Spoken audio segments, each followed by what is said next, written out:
স্বাগত জানাই গীতার কথা চ্যানেলে। আজ আমরা আলোচনা করব এমন এক জ্ঞান ভাণ্ডার সম্পর্কে যার প্রতিটি শব্দ আজও মানব জীবনের আলো। যে বাণী কালো অন্ধকারেও মানুষকে পথ দেখিয়েছে, সংকটে সাহস জুগিয়েছে, মায়া আর মোহের জালে জড়ানো মনকে মুক্তির পথে নিয়ে গেছে। সেই বাণীর নাম শ্রীমদ্ ভগবদ গীতা। আজ আমরা শুনব গীতার সেই অমূল্য উপদেশগুলির সার কথা, এমনভাবে যেন তা আমাদের দৈনন্দিন জীবনের অংশ হয়ে ওঠে। যখন যুদ্ধক্ষেত্রে দাঁড়িয়ে কুরুক্ষেত্রের ময়দানে অর্জুন ভেঙে পড়েছিলেন, তার হাত থেকে গান্ডীব ঝরে পড়েছিল, তখন শ্রীকৃষ্ণের মুখে যে বাণী উচ্চারিত হয়েছিল তা শুধু এক যোদ্ধার জন্য নয়, সমগ্র মানব জাতির জন্য এক চিরন্তন উপদেশ।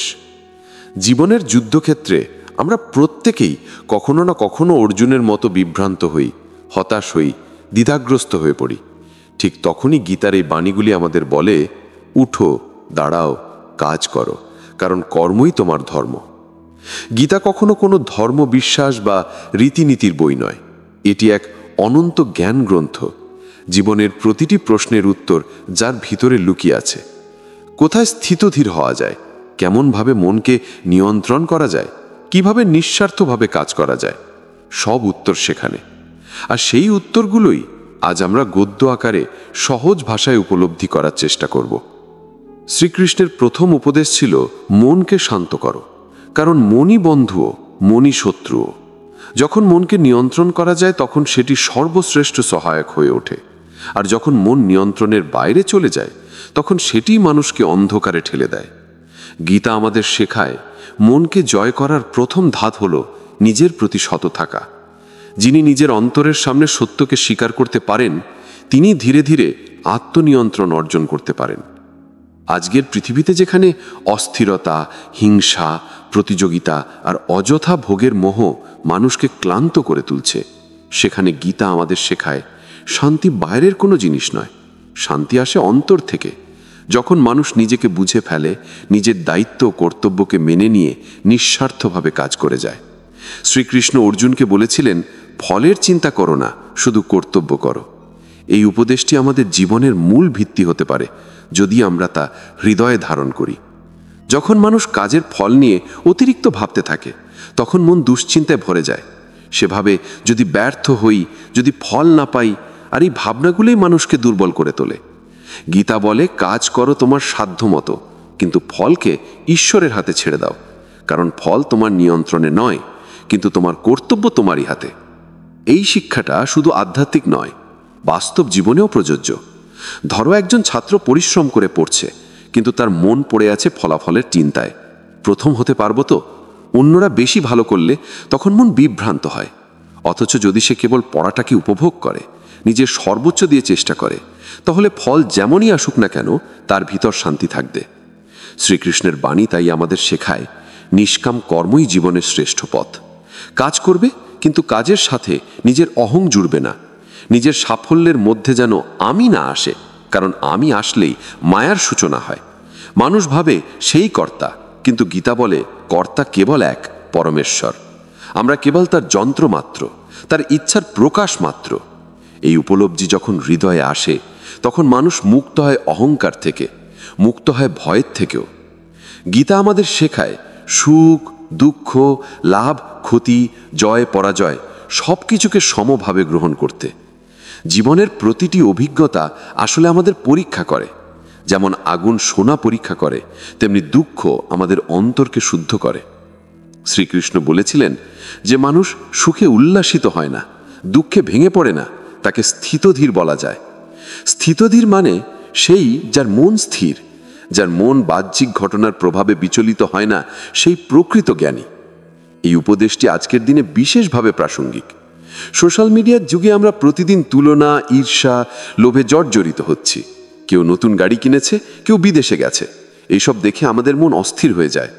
কিন্তু গীতা শেখায়, তুলনা নয়, গ্রহণ করো শান্তভাবে যা তোমার আছে। সুখ কখনো বস্তুতে নয়, সুখ হলো মানসিক অবস্থায়।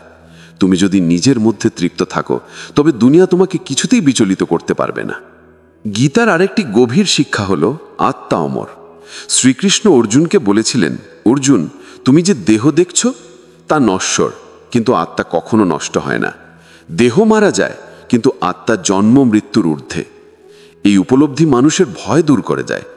মৃত্যু ভয়, ক্ষয় ভয় সব মুছে যায়, কারণ তখন মানুষ জানে সে কেবল দেহ নয়, সে চেতনা, সে আত্মা। এই চেতনার বোধ মানুষকে দৃঢ় ও নির্ভীক করে তোলে। যখন কেউ মৃত্যুকে স্বাভাবিকভাবে গ্রহণ করতে শেখে, তখন সে আর কোনো ভয় বাঁচে না। তখন তার জীবন হয়ে ওঠে মুক্ত। এই মুক্ত জীবনের পথই গীতা দেখায়, যেখানে মানুষ কাজ করে যায় কিন্তু বন্ধনে জড়ায় না। গীতার শিক্ষা কেবল যুদ্ধক্ষেত্রের জন্য নয়, অফিস, পরিবার, সমাজ সব ক্ষেত্রে প্রযোজ্য। এক অফিস কর্মী যেমন কাজের চাপে ভেঙে পড়ে, তেমনি এক মা সংসারের চিন্তায় ক্লান্ত হয়। গীতা বলে, তুমি যেখানেই থাকো, যা করো না কেন, মনকে স্থির রাখো, কর্তব্য করো, ফলের আশা থেকে মুক্ত হও। এই মুক্তিই শান্তির মূল। আরও এক গভীর শিক্ষা হলো অন্যের কল্যাণে কাজ করা। যখন মানুষ নিজের স্বার্থের বাইরে গিয়ে সমাজের, প্রকৃতির, অন্যের জন্য কিছু করে, তখন সে ঈশ্বরের কাছে পৌঁছে যায়। শ্রীকৃষ্ণ বলেছিলেন, যে আমার জন্য, অন্যের কল্যাণের জন্য কাজ করে, তার আমি কখনো পরিত্যাগ করি না। এই বাক্য আজও মানবতার সবথেকে বড় শক্তি। দেখা যায়, যখন কেউ নিঃস্বার্থভাবে দান করে, সাহায্য করে, তখন তার মনে এক অদ্ভুত তৃপ্তি আসে। সেই তৃপ্তিই হলো ঈশ্বর প্রাপ্তি। তাই গীতা আমাদের শেখায়, প্রকৃত পূজা মন্দিরে নয়, মানুষের সেবায়।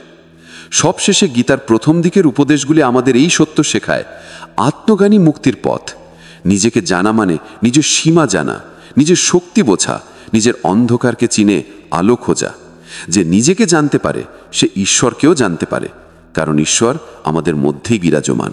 যখন শ্রীকৃষ্ণ অর্জুনকে বলেছিলেন, কর্ম করো কিন্তু ফলের প্রতি আসক্ত হয়েও না, তখন তিনি শুধু যুদ্ধক্ষেত্রের একটি পরামর্শ দিচ্ছিলেন না, তিনি আসলে সমগ্র জীবনের একটি দর্শন দিচ্ছিলেন।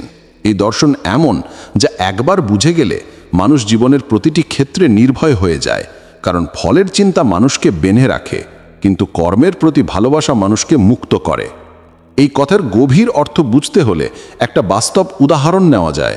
ধরো, একজন কৃষক মাটিতে বীজ পুঁতল, সে তার কাজ করল, যত্ন নিল, জল দিল, সার দিল, কিন্তু সে জানে ফল কেমন হবে তা প্রকৃতির হাতে। তবুও সে নিরন্তর কাজ করে যায়, কারণ তার কর্তব্য বীজ বোনা, ফল বানানো নয়। গীতা আমাদের ঠিক এই শিক্ষা দেয়। জীবনেও আমরা বীজ বপনকারী, কিন্তু ফসল ঈশ্বরের ইচ্ছায় জন্মায়। এই দৃষ্টিভঙ্গি মানুষকে মানসিকভাবে শক্ত করে তোলে।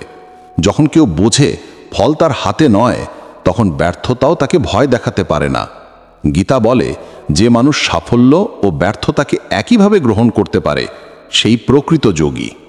কারণ যোগ মানে কেবল ধ্যান নয়, জীবনের প্রতিটি মুহূর্তে সমবুদ্ধি ধরে রাখা। শ্রীকৃষ্ণের আরেকটি অমূল্য বাণী হল, অধিকার শুধু কর্মে, ফলে নয়। অর্থাৎ তোমার হাতে কেবল তোমার কর্ম, ফল নয়। কিন্তু আজকের পৃথিবীতে আমরা উল্টো পথে চলি। আমরা কর্ম করি ফলের আশায়, চাকরি করি বেতনের জন্য, সম্পর্ক রাখি লাভের আশায়। এই স্বার্থময় দুনিয়ায় গীতার এই বাণী আমাদের স্মরণ করিয়ে দেয়, সত্যিকারের আনন্দ ফল থেকে নয়, কাজের নিঃস্বার্থতায় লুকিয়ে আছে। যখন কেউ নিজের কাজকে ঈশ্বরের সেবা বলে মনে করে, তখন কাজ তার কাছে পূজা হয়ে ওঠে। তখন সে ফল চায় না, শুধু কর্তব্য পালন করে তৃপ্ত হয়। এই তৃপ্তিই হল যোগের পরম আনন্দ। গীতার আরেকটি শিক্ষা হল, যে নিজেকে জয় করতে পারে, সে সমগ্র পৃথিবী জয় করতে পারে। মানুষ সবসময় বাইরের জয় চায়, অন্যকে হারাতে, প্রতিযোগিতায় এগোতে, নাম কামাতে। কিন্তু গীতা বলে, আসল জয় হলো নিজের ওপর নিয়ন্ত্রণ। মন, ইন্দ্রিয়, বাসনা, এই তিনকে জয় করতে পারলে মানুষ চিরশান্তি লাভ করে। মন নিয়ন্ত্রণের শিক্ষা গীতার অন্যতম গভীর অধ্যায়। শ্রীকৃষ্ণ বলেন, অসংযত মন শত্রুর মতো, সংযত মন বন্ধুর মতো। আজকের যুগে এই কথাটি কতটা সত্য তা প্রতিদিন দেখা যায়। অস্থির মন আমাদের ভুল পথে চালায়। হঠাৎ রাগ, ভয়, লোভে মানুষ নিজের ক্ষতি করে ফেলে। কিন্তু যে ধ্যানের মাধ্যমে মনকে স্থির করতে পারে, সে বাইরের কোনো ঝড়েই টলে না। এই মন নিয়ন্ত্রণের মূল চাবিকাঠি হল অভ্যাস ও বৈরাগ্য। অভ্যাস মানে প্রতিদিন নিজের মনকে কিছুটা সময় দেওয়া, যেমন প্রার্থনা, ধ্যান, চিন্তন। আর বৈরাগ্য মানে আসক্তি থেকে দূরে থাকা। যখন কেউ সবকিছুকে নিজের বলে ভাবে না, তখন তার মনে শান্তি আসে। শ্রীকৃষ্ণ বলেন যে কোনো কিছুর প্রতি অতিরিক্ত আসক্ত নয়, সেই প্রকৃত মুক্ত।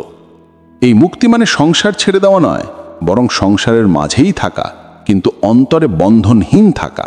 যেমন পদ্মফুল কাদার মাঝে থেকেও কখনো মলিন হয় না, তেমনি একজন যোগী সংসারে থেকেও সংসার মুক্ত থাকে, কারণ তার মনে কোনো মোহ নেই। গীতা আরও শেখায়, প্রত্যেক জীবই আমারই অংশ।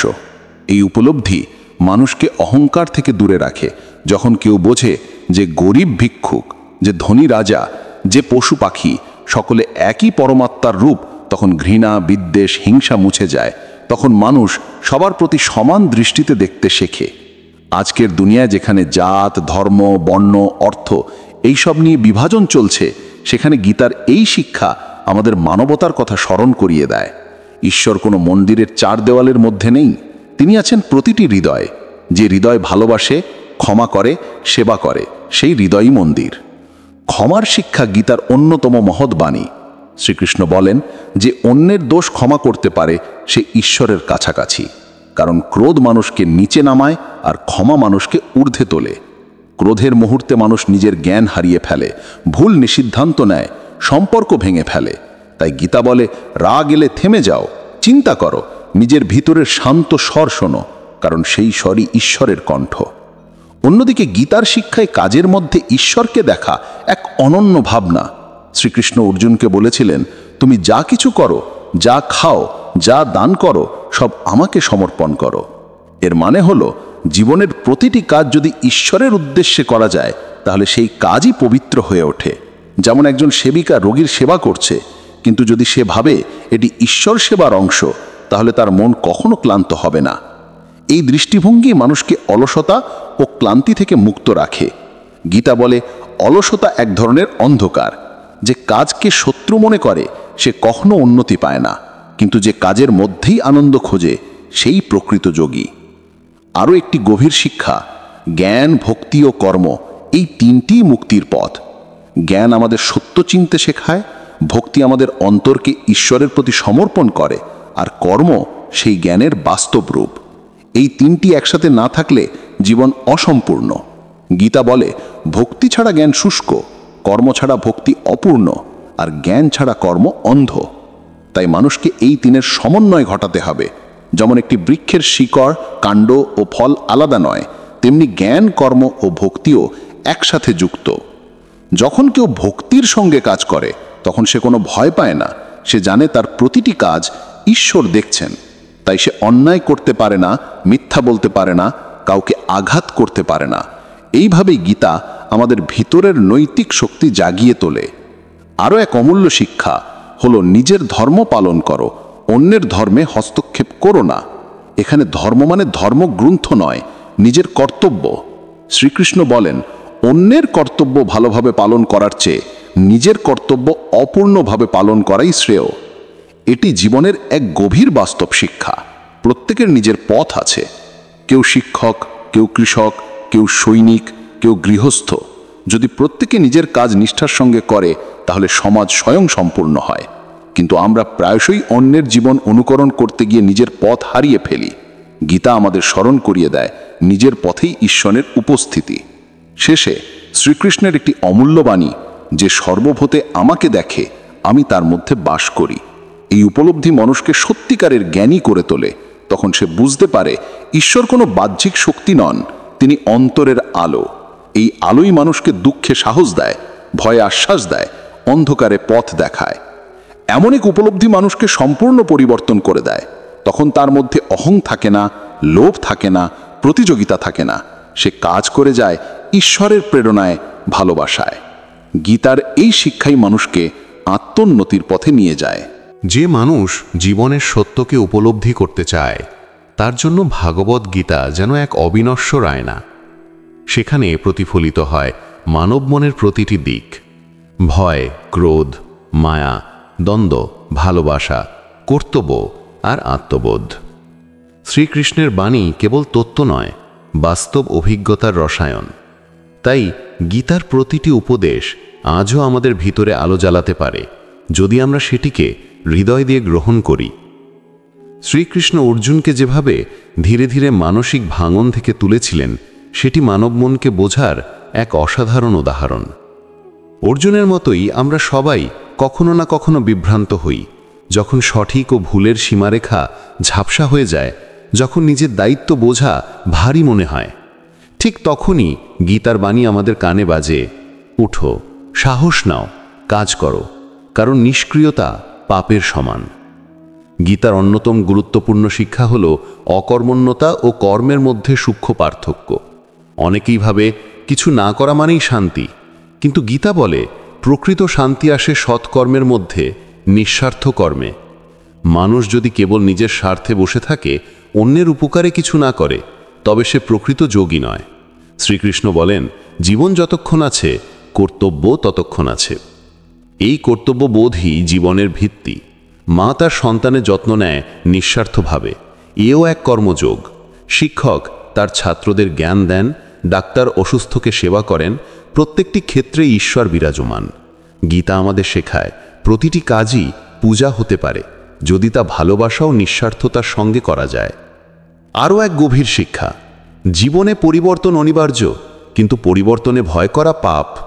অর্জুন যুদ্ধক্ষেত্রে ভয় পেয়েছিলেন, আপনজনের রক্ত দেখতে হবে, সম্পর্ক হারাতে হবে, কিন্তু কৃষ্ণ বলেছিলেন, এই দেহ ক্ষয় হবে, কিন্তু আত্মা অমর। পরিবর্তন প্রকৃতির নিয়ম। যেভাবে ঋতু পরিবর্তন হয়, শিশুর বড় হয়ে মানুষ হওয়া পরিবর্তন, তেমনি জীবনের প্রতিটি অধ্যায়ও পরিবর্তনের অংশ। কেউ হারায়, কেউ পায়, কেউ চলে যায়, কেউ আসে, কিন্তু জীবনের প্রবাহ থেমে থাকে না। যখন কেউ এই সত্য উপলব্ধি করে, তখন তার মন শান্ত হয়। তখন সে আর মৃত্যু ভয়, ক্ষতির ভয় বা ভবিষ্যতের অনিশ্চয়তায় ভেঙে পড়ে না। গীতা বলে, যে জানে আত্মা কখনো জন্মায় না, কখনো মরে না, সেই অমৃত সাদী। এই উপলব্ধি মানুষকে এমন এক সাহস দেয়, যা কোনো অস্ত্রের চেয়েও শক্তিশালী। আজকের যুগে মানুষ বাহ্যিক সাফল্যের পিছনে এতটাই ছুটছে যে নিজের আত্মাকে ভুলে যাচ্ছে। চাকরি, টাকা, নাম, খ্যাতি এইসব পেতে গিয়ে সে হারাচ্ছে নিজের শান্তি। গীতা সেই মানুষকেই বলে, তুমি যা খুঁজছ বাইরে, তা তোমার ভিতরেই আছে। আত্মার সঙ্গে সংযোগ হারালে মানুষ শূন্য হয়ে পড়ে। তাই শ্রীকৃষ্ণ বলেন, নিজের অন্তরেই ঈশ্বরকে খোঁজো, কারণ তিনি তোমার প্রকৃত পথপ্রদর্শক। এই আত্মসন্ধানই আসলে ধ্যানের উদ্দেশ্য। ধ্যান মানে চোখ বন্ধ করা নয়, ধ্যান মানে নিজের অন্তরের সঙ্গে আলাপ করা। যখন কেউ নিজের ভিতরের কণ্ঠকে শুনতে শেখে, তখন তার জীবনে আর বিভ্রান্তি থাকে না। তখন বাইরের বিশৃঙ্খলার মধ্যেও সে শান্ত থাকে। গীতার আরও এক অমূল্য শিক্ষা হল সত্যিকারের ভক্তি মানে সমর্পণ। কৃষ্ণ বলেন, তুমি শুধু আমাকে স্মরণ করো, আমার উপর নির্ভর করো, আমি তোমাকে সমস্ত পাপ থেকে মুক্ত করব। এই বাক্য শুধু ধর্মীয় বিশ্বাস নয়, এক গভীর মানসিক বার্তা। যখন কেউ নিজের অহংকার ত্যাগ করে সম্পূর্ণভাবে ঈশ্বর বা সত্যের প্রতি সমর্পিত হয়, তখন তার মন হালকা হয়ে যায়। সমস্ত ভার, দুশ্চিন্তা, অপরাধবোধ গলে যায়। সমর্পণ মানে পরাজয় নয়, এটি আসলে সর্বোচ্চ শান্তির পথ। ভক্তির এই অবস্থায় পৌঁছালে মানুষ নিজের মধ্যে এক অদ্ভুত স্থিতি অনুভব করে। সে বুঝতে পারে কিছুই কাকতলীয় নয়, যা ঘটছে তা সবই ঈশ্বরের পরিকল্পনার অংশ। তখন তার মধ্যে কৃতজ্ঞতা জন্মায়। কৃতজ্ঞতা আবার মনকে শান্ত করে, আর শান্ত মনই ঈশ্বরের আসন। তাই গীতা শেখায়, অহংকার ত্যাগ করো, কৃতজ্ঞতা গ্রহণ করো। মানুষ ভাবে সে নিজেই সব করছে, কিন্তু আসলে সে এক বৃহত্তর শক্তির হাতিয়ার। এই উপলব্ধি মানুষকে নম্র করে তোলে। তখন সে অন্যকে ছোট করে না, বিচার করে না, কারণ সে জানে সবাই এক একটি যাত্রাপথে আছে। কারোর অভিজ্ঞতা অন্যের চেয়ে আলাদা, তাই কাউকে তুচ্ছ করা যায় না। গীতার পরিশেষে শ্রীকৃষ্ণ বলেছিলেন, যে ভালোবাসা দিয়ে আমার কাছে আসে, আমি সেই ভালোবাসার রূপেই তার কাছে যাই। অর্থাৎ ঈশ্বর কখনো শাস্তিদাতা নন, তিনি ভালোবাসার প্রতিমূর্তি। আমরা যেমন ভাবি, তিনি তেমন হয়েই আমাদের জীবনে প্রকাশিত হন। যদি আমরা তাকে ভয় করি, তিনি ভয় রূপে আসেন। যদি আমরা তাকে ভালোবাসি, তিনি শান্তি রূপে আসেন। এই উপলব্ধি আমাদের জীবনে আশ্চর্য পরিবর্তন আনতে পারে। যখন কেউ ঈশ্বরকে ভালোবাসার চোখে দেখে, তখন তার ভিতরে ঘৃণা বা হিংসা টিকে না। তখন তার আচরণে আসে সহানুভূতি, করুণা ও সমতা। গীতা আমাদের শেখায়, অন্যের মধ্যে ঈশ্বরকে দেখা মানেই প্রকৃত সাধনা। তুমি যদি কারোর চোখে দুঃখ দেখো, তাকে সাহায্য করো, এটাই পূজা। তুমি যদি কারোর ভুল ক্ষমা করো, সেটাই ত্যাগ। তুমি যদি কাউকে আশা দাও, সেটাই জপ। কারণ ঈশ্বর কেবল মন্ত্রে নন, তিনি প্রতিটি সৎকর্মে আছেন। অর্জুনের মতোই আমরাও প্রতিদিন জীবনের যুদ্ধক্ষেত্রে নামি, কখনো অর্থের, কখনো সম্পর্কের, কখনো আত্মসম্মানের। কিন্তু শ্রীকৃষ্ণ আমাদের শেখান যে নিজের মনকে নিয়ন্ত্রণ করতে পারে সে প্রতিটি যুদ্ধেই বিজয়ী। মন নিয়ন্ত্রণের মূল হল সমবুদ্ধি। সুখে যেমন স্থির, দুঃখেও তেমনি স্থির। এই বারমস্য অর্জন করাই গীতার চূড়ান্ত শিক্ষা। এবং এই বারমস্য অর্জনের জন্য 3টি শক্তি অপরিহার্য: শ্রদ্ধা, অধ্যাভ্যাস ও সংযম। শ্রদ্ধা আমাদের পথ দেখায়, অধ্যাভ্যাস আমাদের ধরে রাখে, আর সংযম আমাদের পতন থেকে রক্ষা করে। গীতা বলে, যে মানুষ বিশ্বাস রাখে সে পায়, যে সন্দেহ করে সে হারায়। তাই জীবনের প্রতিটি ক্ষেত্রে বিশ্বাসই হলো সবচেয়ে বড় শক্তি। বিশ্বাস মানে অন্ধ অনুসরণ নয়, বিশ্বাস মানে নিজের আত্মাকে শোনা। যদি অন্তর বলে এটি সঠিক, তাহলে সাহস নিয়ে এগিয়ে চলো। শ্রীকৃষ্ণ অর্জুনকে বলেছিলেন, তুমি যা সঠিক মনে করো তা করো, কিন্তু মন পরিষ্কার রেখে করো। এই মন পরিষ্কার অবস্থায় প্রকৃত জ্ঞান। আরেকটি গুরুত্বপূর্ণ শিক্ষা হলো, প্রকৃতি নিজের নিয়মে চলে, তুমি সেই নিয়মের সঙ্গে সংঘর্ষ করো না। আমরা প্রায় চাই সবকিছু আমাদের মতো হোক, মানুষ, সময়, ফলাফল। কিন্তু গীতা বলে এই জগৎ 3টি গুণে চালিত: সত্য, রজ ও তম। কখনো মন আলোয় ভরে, কখনো অন্ধকারে ঢাকে। তাই যা আসে তা গ্রহণ করতে শেখো। প্রতিরোধ নয়, গ্রহণযোগ্যতাই শান্তির চাবিকাঠি। যখন কেউ এই গ্রহণযোগ্যতা শেখে, তখন তার জীবনে ক্লেশ কমে যায়। সে আর দোষ দেয় না, অভিযোগ করে না। সে জানে সবই শিক্ষা, সবই প্রয়োজনীয়। তখন প্রতিটি মুহূর্তই হয়ে ওঠে শিক্ষক। সবশেষে শ্রীকৃষ্ণ অর্জুনকে বলেছিলেন, সব ধর্ম ত্যাগ করে শুধু আমার আশ্রয় নাও। এর মানে কোনো ধর্মবিশ্বাস ছেড়ে দেওয়া নয়। এর মানে অহংকার, ভয়, দুশ্চিন্তা, আসক্তি এই সব ছেড়ে অন্তর থেকে ঈশ্বরের প্রতি সম্পূর্ণ আস্থা রাখা। কারণ আস্থা থাকলে পথ নিজেই খুলে যায়। গীতার উপদেশগুলো তাই আসলে মানব জীবনের মানচিত্র। এটি শেখায় কিভাবে ভাবতে হয়, কিভাবে ভালোবাসতে হয়, কিভাবে বাঁচতে হয়। আজকের আধুনিক দুনিয়াতেও যদি আমরা গীতার বাণী মনে রাখি, তাহলে অস্থিরতার মাঝেও শান্তি পাব, অন্ধকারেও আলো দেখতে পাব, আর ব্যর্থতার মাঝেও আশার দ্বীপ জ্বলবে। বন্ধুরা, আজ যদি আমরা এই 10টি গুরুত্বপূর্ণ উপদেশ হৃদয়ে ধারণ করি, মনকে শান্ত রাখি, কর্মে নিষ্ঠ থাকি, অন্যের কল্যাণে কাজ করি, অহংকার ত্যাগ করি, আর ঈশ্বরের প্রতি আস্থা রাখি, তাহলে জীবনের প্রতিটি অন্ধকারে আলো জ্বালাতে পারব। তাই প্রতিদিন কিছুটা সময় দাও নিজের আত্মার সঙ্গে কথা বলার জন্য, কৃষ্ণের বাণী শোনার জন্য। কারণ যতবার তুমি গীতার কথা মনে করবে, ততবার তুমি নিজের সত্যের কাছাকাছি পৌঁছাবে। ধন্যবাদ। জয় শ্রীকৃষ্ণ।